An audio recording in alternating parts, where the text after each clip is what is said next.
Tayo makakaupo na, praise God. Yung palakpak ninyo, kung para sa akin yan, okay lang yan. Pero kung para kay Lord yan, mahina yan. Yan. Praise the Lord. So, magsisimula na tayo sa bagong series natin ngayon. Sino yung na-bless sa series natin last time? Salungat sa Daloy. 3 months yun, ha? Talagang pinuspos tayo ng Panginoon dito sa series na to at patuloy na tinatama ng Panginoon yung ating buhay kahit na ito ay salungat sa daloy ng mundo. Actually naman, ang sumusunod sa daloy ng mundo ay hindi pwedeng sumunod sa Panginoon. Dahil ang panuntunan ng Diyos ay ibinabalik niya sa original na disenyo ng uri ng pamumuhay ang tao na masyadong nasira noong pinasok ng kasalanan ang sanlibutan. Masyado na nabaluktot ang mga sistemang dumadaloy sa sanlibutan ngayon, masyado nang mali ang pananaw. Subalit, dumating ang Panginoong Yesus, ibinabalik niya sa original na plano.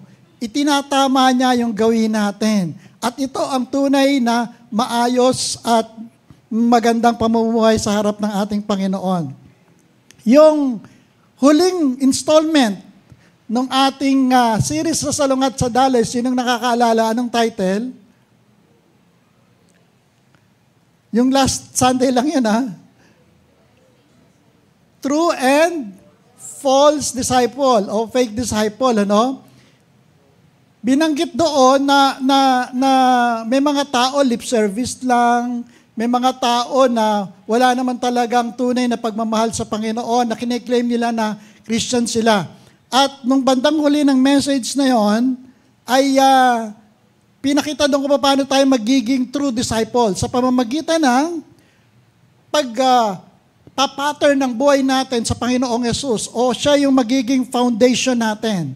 Siya yung magiging tunay na sandigan ng ating pananampalataya. Ngayon, sino narito yung tunay na ginawa ang Panginoong Yesus na tunay na pundasyon ng kanyang pananampalataya? Taas ang kamay.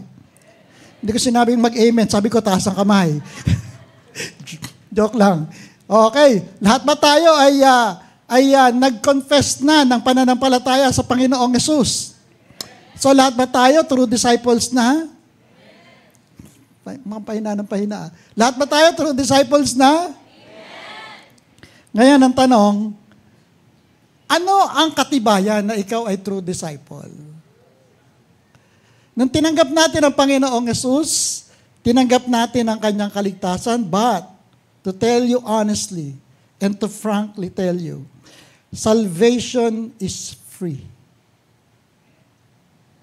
But discipleship will cost you everything.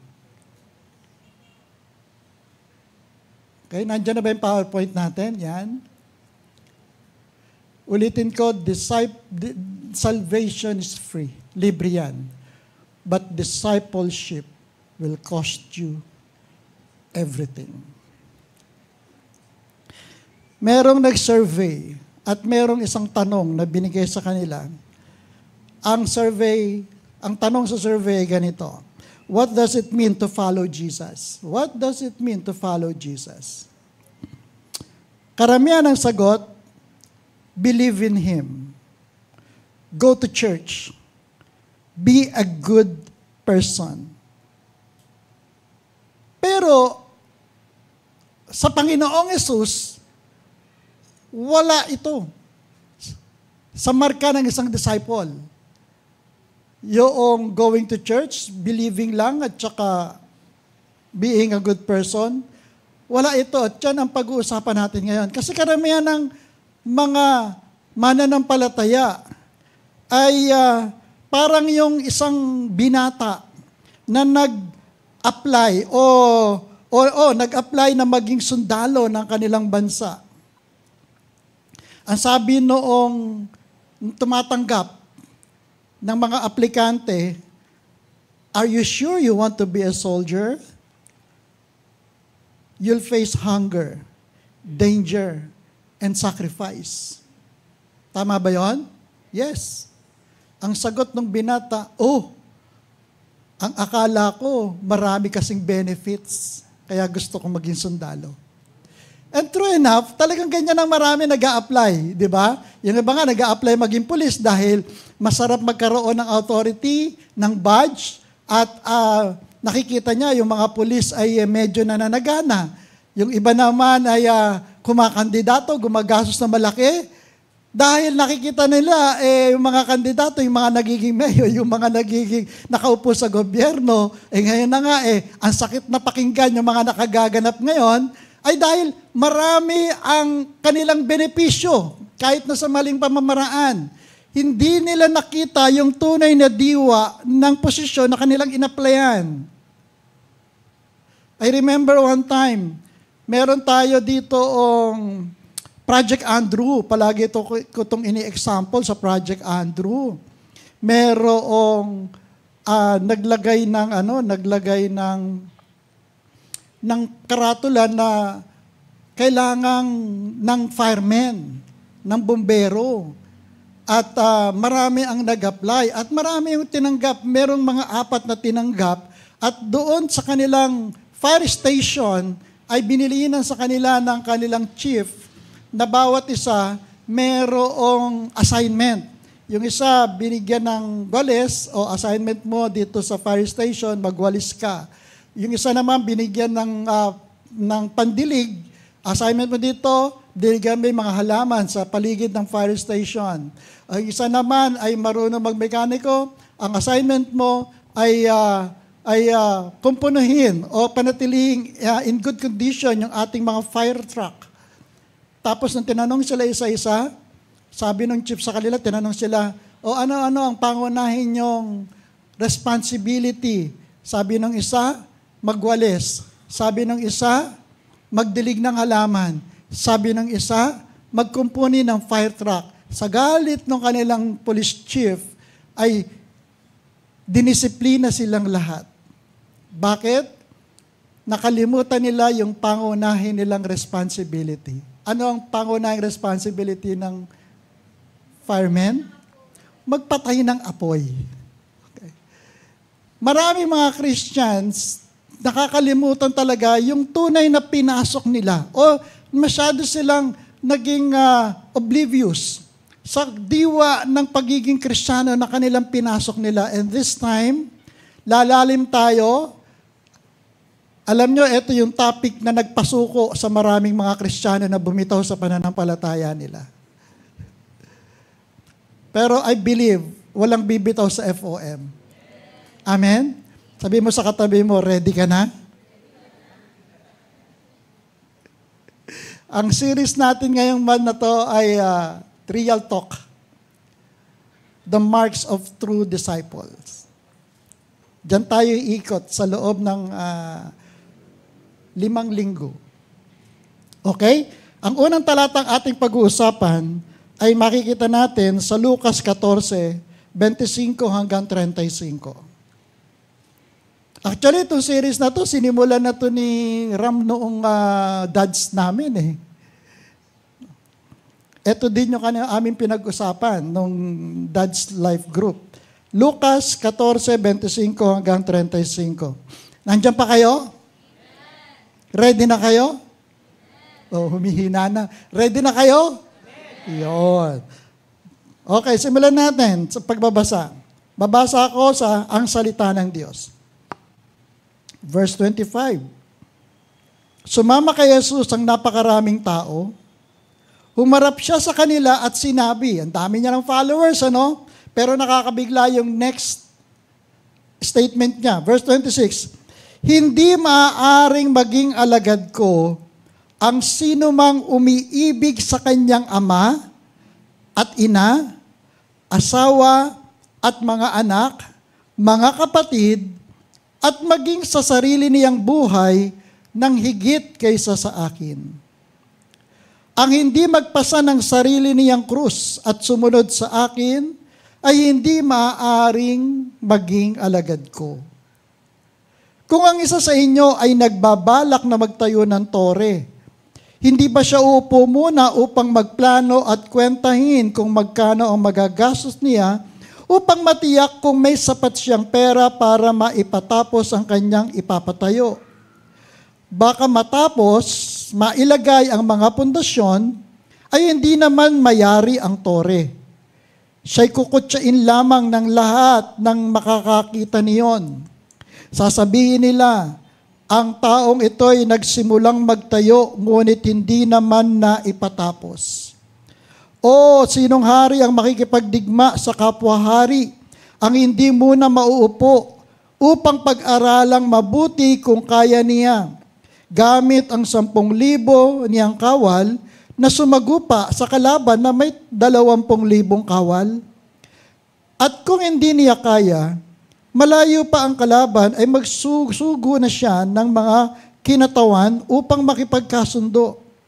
Gayon paman, hindi maaaring maging alagad ko ang sino man kung hindi niya tatalikuran ang lahat sa kanyang buhay. Verse 34, mabuti ang asin, ngunit kung ang asin ay mawalan ng alat, paano pa ito mapapaalat muli? Wala itong kabutihang maibibigay sa lupa o kahit sa tambakan man ng dumi. Kaya ito'y itatapon na lamang, makinig ang may pandinig. Alam niyo, pagka binanggit ni Lord na makinig ang may pandinig, binibigyan niya ito ng emphasis. Gusto niyang pansinin niyo mabuti. Huwag niyo nga hayaan na mag-pass by na binasa lang ito nang hindi niyo iniintindi, inuunawa at sinasapuso. Napaka-importante itong statements ng ating Panginoong Yesus. Dito makikita ang tunay na re-require ng Panginoon para ikaw ay maging tunay na disciple. Take note. Kahit kailan, hindi ipinagmakaawa ng Diyos ang sumunod sa Kanya. Tama? Hindi yung please naman, umattend ka na ng church. Please naman, ililibre kita sa McDo, umattend ka lang ng church. Tao yan, pero si Lord hindi ganyan.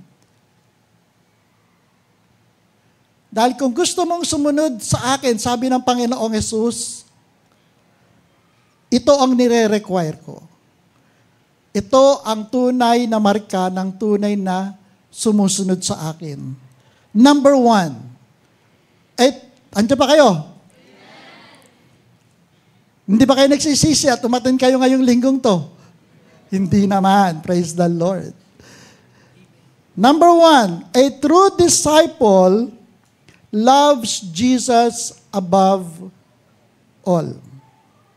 Sa Luke 14:26, babalikan natin, hindi maaaring maging alagad ko ang sino mang umiibig sa kanyang ama at ina, asawa at mga anak, mga kapatid, at maging sa sarili niyang buhay nang higit kaysa sa akin. Actually, yung verse na ang salita ng Diyos na version, pinagaang na yan para mas maintindihan natin. Pero, ang ginamit na salita ng Panginoong Yesus dyan ay gumamit siya ng tinatawag na hyperbole. Yung pinalaki niya talaga para mabigyan ng emphasis. Tingnan natin yung New International Version. If anyone comes to me and does not what? Hate his father and mother, wife and children, brothers and sisters, yet even their own life, such a person cannot be my disciple. Gumamit siya ng hyperbole. Binigyan niya ng emphasis, pinalaki niya para magmarka sa isipan natin.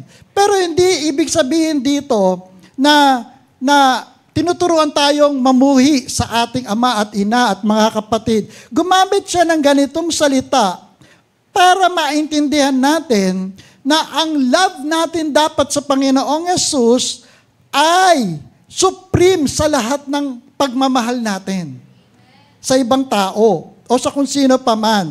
Para bang kapag ikinumpara natin ang pagmamahal natin sa Panginoong Yesus sa pagmamahal natin sa ating mga magulang o mga kapatid, para bang nagmumukhang muhi. Para bang napakaliit. Pagka kinumpara mo ang pagmamahal mo sa Panginoong Yesus, sa pagmamahal mo dapat sa iyong ama at ina at mga kapatid, parang katiting na lang yung pagmamahal. Pero hindi ibig sabihin na hindi natin mahalin ng matindi ang ating mga magulang, ang mga kapatid. Pero kung minamahal mo ang mga magulang at kapatid, kailangan mahalin mo ang Diyos 100 times over. Mas matindi. Ang ibig sabihin dito, meron kang total commitment na sumunod sa Kanya. Following Him requires absolute loyalty. Ibig sabihin, kung meron kang pagpipilian na gusto mong sundin at nagkaroon ng conflict sa mga schedule mo sa family, sa pag-uutos ng family, sa relationship sa family, sa mga events ng family, sa mga nire-require ng family, pero nagko-conflict ito sa calling mo sa Panginoon. May nire-require si Lord sa iyo na gawin mo. At dahil ang pagmamahal mo kay Lord ay 100 times more than the love for your parents or your siblings, mas pipiliin mo na sundin ang Panginoon. Kahit na iisipin mo na magagalit sa iyo yung ibang tao. Pero kasi ang absolute loyalty mo nasa Panginoong Hesus. Gets nyo? Kaya nga may statement ng Panginoong Hesus, yung pagdating niya parang isang espada na maghahati ng relationship ng ama at ina. Dahil darating ang pagkakataon, although mahal natin yung mga mahal natin sa buhay, darating ang Panginoon, we have to choose. Dahil hindi all of the times, ang kalooban ng Panginoon ay kalooban ng pamilya mo. Not all of the times, ngayon, ang family natin, sa mga gusto ng Panginoon na gawin natin. Gets nyo? And not all of the times, magtatutugma ang schedule mo sa trabaho, ang schedule mo sa barkada mo, ang schedule mo sa nobyo at nobya mo, hindi all of the times magtatugma ang schedule mo sa mga magulang mo at sa mga kapatid mo, hindi all of the times ay magtutugma ang requirement ng family mo sa requirement ng Diyos. Eh, paano na pag dumating yung ganon? Sino pipiliin mo? Most of the time, sabihin natin, eto muna kasi nauunawaan naman ako ni Lord.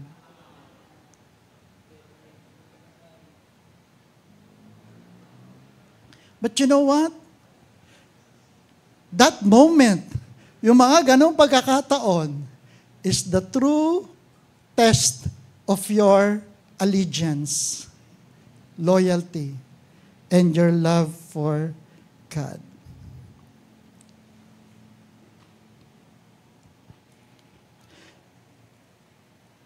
Alam nyo tayo, pa-easy-easy lang tayo, di ba? When convenient, attend tayo ng church. Pag hindi convenient, umulan nga lang, nawawala na eh. Di ba?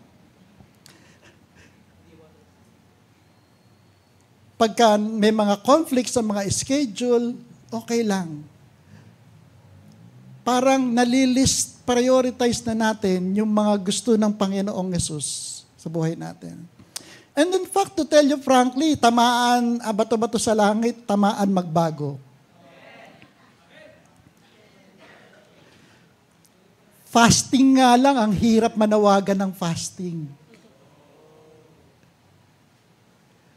Prayer meeting nga lang, ipapanalangin natin ang bawat isa, ang hirap manawagan ng prayer meeting.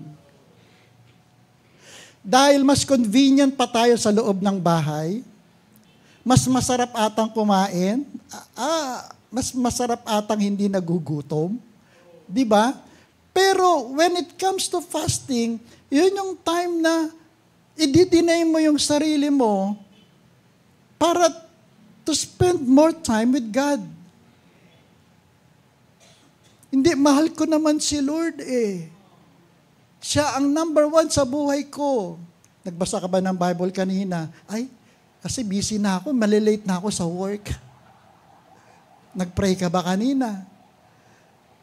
Kung love mo si God above all else, bibigyan mo ng priority yung time mo sa Kanya. Above your work, above all else. That is the cost of true discipleship. At when it comes a time na kinakailangan mong baguhin yung schedule mo. Andiyan pa kayo? Dahil merong pinapagawa sa iyo si Lord. May pinaalala sa iyo si Lord, yung dinidisciple mo, nawawala na, hindi na uma-attend, pababayaan mo ba siya?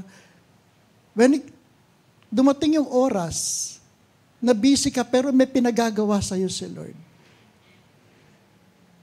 Kung mahal na mahal mo si Jesus, you are willing to set aside your busy schedule and to obey God.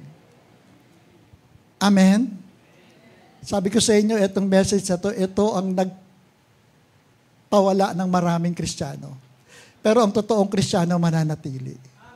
Amen? Tanong mo sa kapatid mo, totoo bang Kristiyano ka?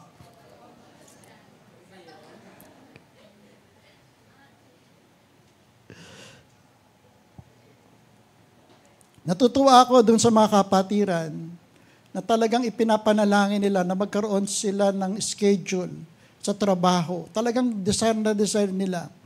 Talagang andun yung marubdob nilang panalangin na baguhin yung schedule nila para makapaglingkod sila sa Panginoon. And true enough, marami ako nakikita na sinasagot ng Panginoon yung panalangin na yon. Binabago yung schedule. At yung iba naman, talagang uuwi na ng gabing-gabi, pero after ng uuwi ng gabing-gabi, nasa isip pa rin, kumusta na kaya yung dinidisciple ko? Kumusta na kaya inaalagaan ko? Despite the busy schedule. Alam nyo, ang pagiging Kristiyano ay hindi ginagawa in your most convenient time. Amen? Ang pagsunod ng sa Panginoon ay hindi ginagawa sa panahon na tayo ay convenient lang. Kundi, kaya nating isacrifice yung mga bagay na mahal sa atin para lamang masunod ang Panginoon dahil ito ang nire-require ng Diyos. Pero hindi ibig sabihin na kamumuhian mo yung, ulitin ko, yung mga mahal mo sa buhay. Mamahalin mo pa rin sila at sinisigurado natin sa inyo na aayusin ng Panginoon yung mga schedule nyo sa buhay. Sa totoo lang, sa realidad lang, hindi naman talaga kayo busy dahil busy kayo sa family. Busy kayo sa napakaraming bagay na walang kabuluhan minsan. Amen?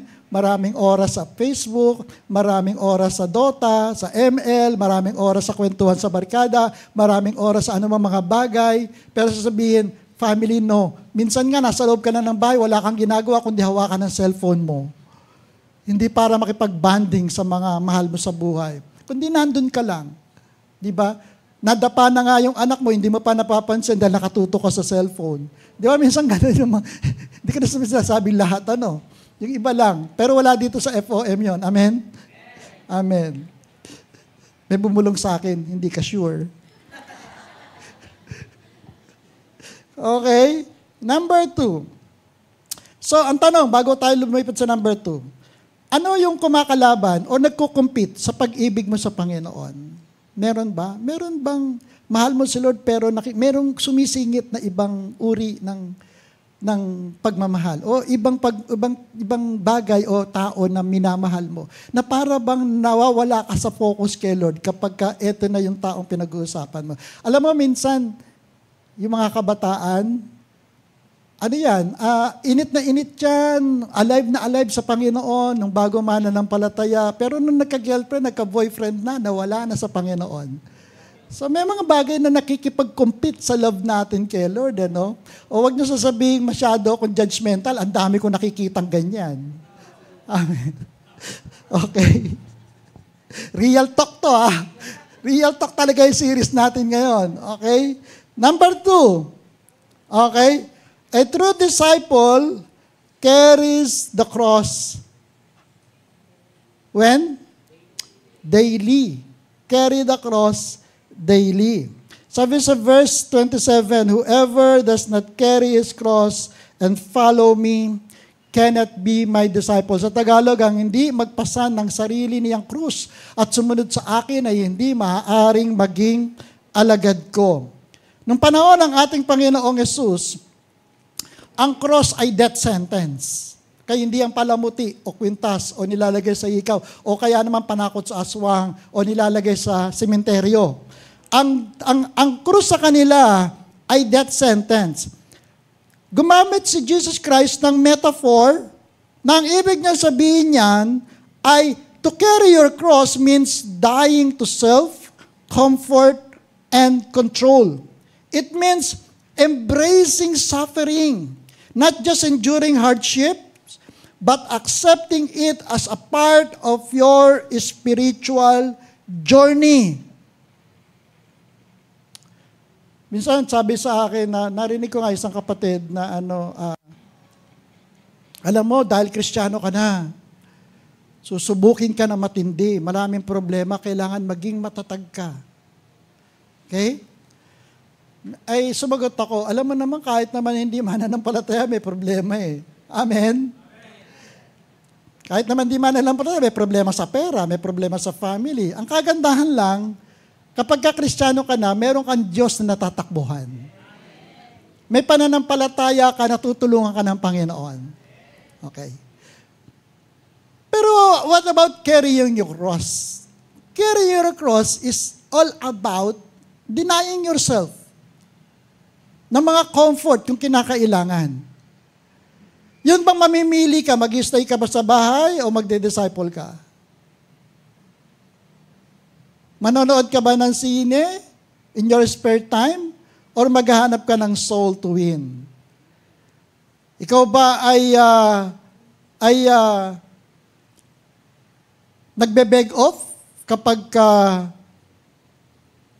may mga dapat gawin para kay Lord? Ikaw ba ay sineset aside mo yung daily time devotion mo o time your daily devotion para lang sa may mga gagawin? You see, ang pagiging disciple ng Panginoon, you are willing to set aside those things na parang gustong-gusto mong gawin, pero nagko-conflict sa mga bagay na gagawin mo para kay Lord. Another thing about denying yourself is about may mga passion ka sa heart mo na dapat mong gawin, o gusto mong gawin pero alam mo nakakasama kay Lord. Ano-ano yon? May mga bagay na talagang gigil kang gagawin. Yung mga naunang bisyo mo nung hindi ka pa mananampalataya. Yung mga paglalaro mo ng mga Dota, mga internet games na alam mong nag-o-occupy na malaking panahon mo. To the point na nagugulo na yung schedule mo, kaya ang unang-unang naapektuhan yung mga bagay na para sa Panginoon. Meron kang pinagkakagastusan. Nagigil ka, pinag-iipunan. Pero nakakalimutan mo na meron kang gastusan na para kay Lord. Kaya nga sabi ni Lord, give to Caesars what is Caesars and to God's what is God's. To God what is God's. Ibig sabihin, may mga bagay, yes, meron kang bagay na paglalaanan ng mga bagay, na mga material o mga bagay na makakapagpasaya sa'yo. Pero meron kang conviction na etong pananalaping ito, gagamitin mo to sa kung saan gusto ni Lord na gamitin mo. Gets nyo? And I tell you, we cannot outgive God. Hindi natin kayang lampasan ang bigay ng Diyos sa atin. May mga bagay na, eto na nga lang sa buwan ng sahod natin, hindi ba? Okay, may mga budget na yan. Kaya lang, merong portion doon na alam mo para kay Lord yun. Amen? Ang malaking problema natin, if you are not willing to carry the cross and deny yourself, ang malaking problema natin sa budgeting, kapag ka dumating na kapos na ang budget, ano ang unang-unang na di-disregard? Tithes. Isipin natin, sasabihin natin, nauunawaan naman ako ni Lord. Nakuha nyo? So, yung denying yourself, yun bang alam mo na gustong-gusto mong gawin, yung alam mo na ito ang passion mo, na alam mo na ito ang makakapagpasaya sa'yo, pero alam mo na ito ay hindi gusto ng Panginoon, hindi mo gagawin. Sabi mo sa katabi mo, gets mo? Yung i-consider mo yung sarili mo, patay na sa mga bagay na gusto ng sarili. Patay na sa kamunduhan. Patay na sa kalayawan. Patay na sa mga bisyo. Minsan nga, ang malaking temptation natin, alam nyo, pagkain. 'Di ba? Minsan hindi natin kayang isacrifice ang pagkain sa time ng prayer.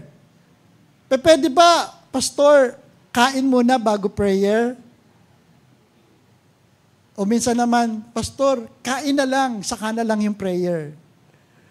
O kaya naman minsan ay prayer sa umaga, kain sa umaga, sa tanghali, at bago na lang matulog ang prayer. Ang problema, pag-uwi natin ng bahay, pagod na, inaantok na, sasabihin mo sa gabi, Lord, bless me. Sa umaga na itutuloy. Kaso busy na naman, tanghali na naman nagising. At may mga bagay na hirap kang tanggalin sa buhay mo pero alam mo mali yan. Sabi mo sa katabi mo, aminin mo na. Alam mo na hindi makakabuti sa iyo yan. Pero patuloy mo pa rin gina-justify. Ito na nga lang ang nakapagpapasaya sa akin. Anyway, maiintindihan naman ako ni Lord. Tsaka bakit hindi nawawala? Baka kalooban niya. Kasi kung di kalooban ng Panginoon, tatanggalin niya to. Nakarinig na kayo ng ganon? Alam nyo, ang carrying the cross ay desisyon mo. Amen? Hindi ipapatong sa iyo ng Panginoon niya ng sapilitan. It's your decision. And you must carry it daily. Andiyan pa kayo? Tingnan nyo, yung iba na nag-sacrifice ng kanyang buhay. Unang-una, yung 12 apostol. Pero si Judas, ang pumalit si Apostol Paul. Si Pedro, ano ang kinamatay nila? Tingnan natin. Si Pedro, ipinako ng patiwarik sa krus. Si Andres, ipinako sa krus na hugis X. Si Santiago, na anak ni Zebedeo, pinugutan ng ulo sa utos ni Haring Herodes Agripa.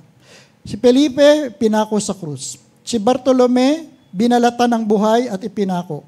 Si Tomas, tinuhog ng sibat. Impaled. Alam niyo impaled? Hindi lang tinuhog ng sibat dito. Tinuhog ng sibat mula dito, pinalabas sa bibig. Yun ang nangyari kay Thomas. Si Mateo, pinatay gamit ang espada o sibat. Si Santiago, anak ni Alfeo, binato at pinalo hanggang mamatay.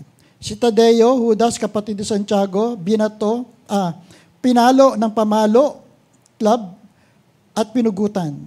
Si Simon na makabayan, Simon the Zealot, pinatay sa pamamagitan ng espada o krus. Si Matias, pinako sa krus. Si Pablo, hindi kabilang sa 12 apostol, pero apostol. Pinugutan ng ulo sa utos ng Roma. Si Juan lang ang namatay ng natural death. Pero dumanas siya ng sufferings. Inilubog siya sa kumukulong mantika, kumukulong langis Pero nabuhay para isulat ang Revelation. Namatay siya sa island of Patmos through a natural death. Ang kanilang kamatayan ay hindi bunga ng aksidente. Ito ay bunga ng matinding paninindigan. Hindi sila namatay para sa ideolohiya, kundi para sa buhay kay Kristo na kanilang sinundan. Yung Kristong buhay na kanilang sinundan, minahal at ipinangaral. Pinanindigan nila na si Jesus Christ ay nag-resurrect kahit na dumating pa sila sa punto ng kamatayan. Sa mga lugar ngayon, modern day, sa mga lugar na mataas ang panganib at marami ditong pinapatay na Kristiyano hanggang sa ngayon. Sa North Korea, ang Kristyanismo ay tinuturing na krimen. Ang mga mananampalataya ay kinukulong o pinapatay. Sa Afghanistan at Somalia, walang kalayaan sa relihiyon. Ang mga Kristiyano ay kailangang magtago o tumakas. Sa Nigeria, maraming Kristiyano ang pinapatay ng extremist groups tulad ng Boko Haram. Sa China, bagamat may mga simbahan, mahigpit ang kontrol ng gobyerno, marami ang underground churches na nagpapatuloy na inuusig. Si Pastor Haile Naisgi, isang respected pastor ng isang full gospel church sa Eritrea, malapit sa Sudan. Isang vibrant evangelical movement ang kanilang pinangungunahan. Anong nangyari sa kanya? He was imprisoned without trial, held in horrific condition, and subjected to torture. Despite international pressure, he refused to renounce his faith or to stop preaching inside the prison. For over a decade, he remained behind bars, ministering to fellow inmates and praying for his persecutors. In 2023, reports emerged that Pastor Haley had died in custody, likely due to untreated illness and abuse. His death was mourned by Christians worldwide, and he was honored as a martyr for Christ, a man who carried this cross faithfully to the end. And just recently, si Charlie Kirk, alam ko, kilala niyo siya. Whether one agrees with these views or not, is a modern example of someone who carried this cross publicly. He chose conviction over comfort and influence over safety. He faced intense criticism, public backlash,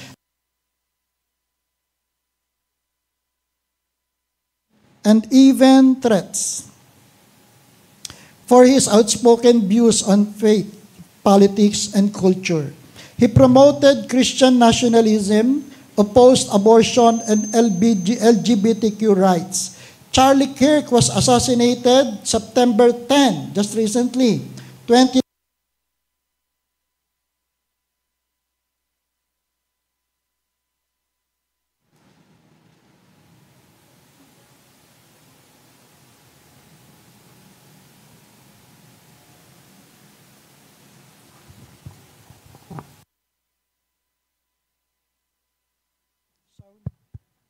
Hello. Okay, ayos. Hello. Charlie Kirk was assassinated on September 10, 2025 during speaking engagement at Utah Valley University in Orem, Utah. Actually, yung picture niya yan yun. Just a few moments before he died, he was shot. A tragic end that underscored the danger of living boldly in public eye. His death drew international attention and led to widespread condemnation of political violence. President Trump announced that Kirk would receive the Presidential Medal of Freedom posthumously. You see, church, high time na para ang pagiging Kristiyano natin ay maging seryoso na. Amen? We must carry the cross daily, denying ourselves. Di ba? Meron ngang isang manok at saka isang baboy na nag-usap. Birthday ng kanilang amo. Ang sabi ng manok, handugan natin ang ating amo ng ham and egg. Sabi ng baboy, well, para sa'yo, contribution lang yan. Pero para sa akin, self-denial yan. Yun bang willing ka kahit masakit na ibigay para sa Panginoon, ibibigay mo. And that is carrying your cross daily. Kumustahin mo yung katabi mo? Okay ka pa ba? Tahimik na tayong lahat. Amen ba tayo dyan? Number 3, a true disciple counts the cost and stays effective. So nagpatuloy ang Panginoon na nagkwento patungkol sa isang mandirigma at isang mga gagawa ng tore. Pamintayin mo muna yung paggawa ng tore. Baka mamaya mailagay mong pundasyon tapos hindi mo na maitapos. Di ahamakin ka lang ng iba, tatawanan ka na itong taong to nagsimula pero hindi naman tinapos. No. Ganyan din ang paghahamak ng ibang mga tao sa mga Kristiyano hanggang pasimula lang pero hindi nagpapatuloy.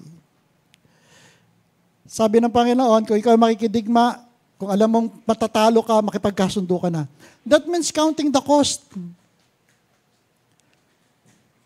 Having said that a follower of Jesus Christ must love Jesus above all, must carry His cross daily, are you still willing to follow Him?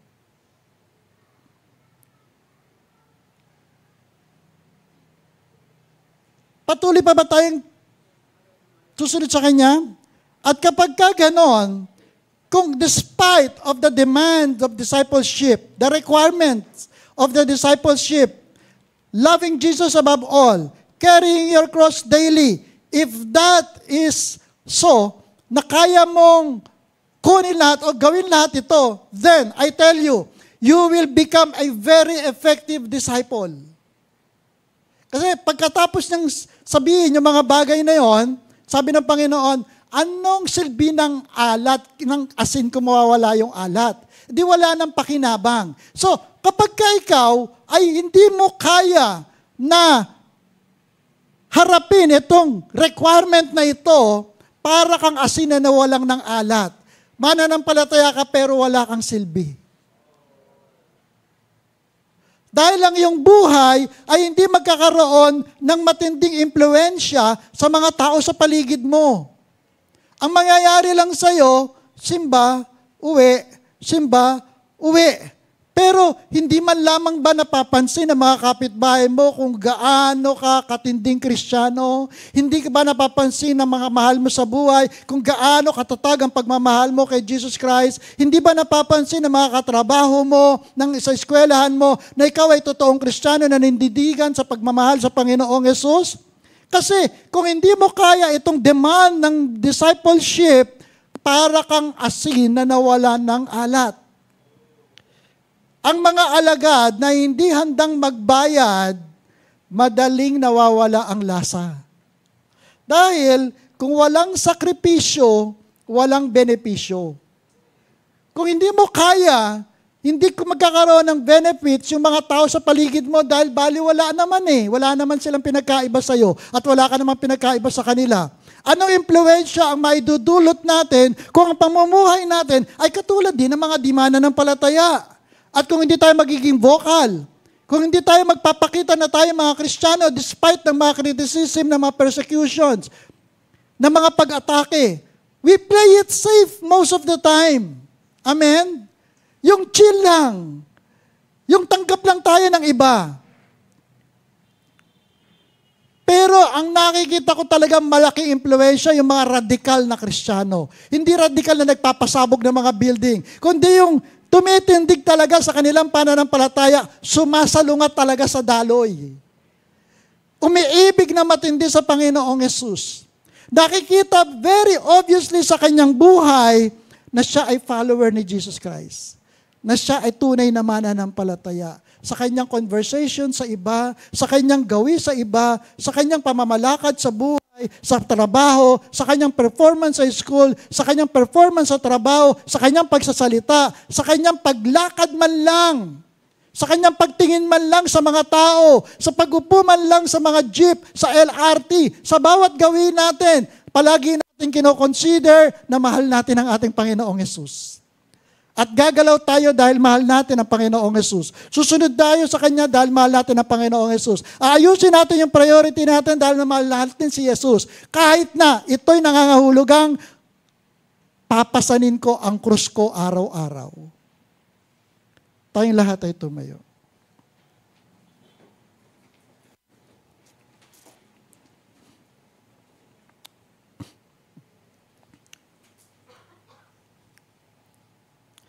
Jesus doesn't want a half-hearted fans. He wants full-hearted followers.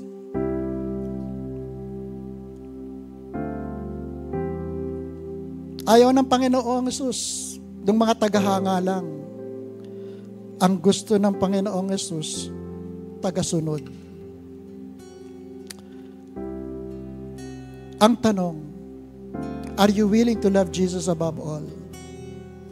Are you willing to carry your cross daily and follow Him? Are you willing to deny yourself, to make sacrifices for Jesus? To face hardships in soul winning and making disciples? Willing ka ba na magpaabala sa Panginoong Yesus? Willing ka ba na iayos ang mga schedule mo para sa Kanya? Willing ka ba na magtampo ang mga mahal mo sa buhay sa iyo dahil sumusunod ka sa Panginoong Yesus? O kaya mong harapin ang pagtatampo ng mga mahal mo sa buhay dahil gusto mong sumunod sa Panginoong Yesus? Sundin ang kanyang kalooban? Willing ka ba na mawala ng kaibigan dahil nananatili kang tapat sa Panginoong Yesus? Hindi ka nagpapa-impluwensya sa mga taong hinihikayat ka na gumawa ng masama? Willing ka ba na kamuhian ka nila dahil naiiba ka na sa kanila? So this time, isurrender natin kay Lord lahat. Wala na tayong itira.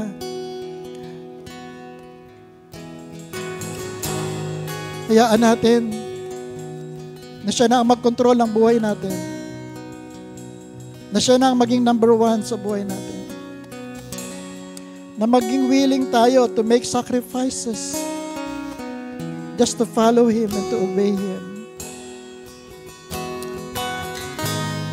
This time, surrender it all to God. Surrender it all to Jesus. Hallelujah.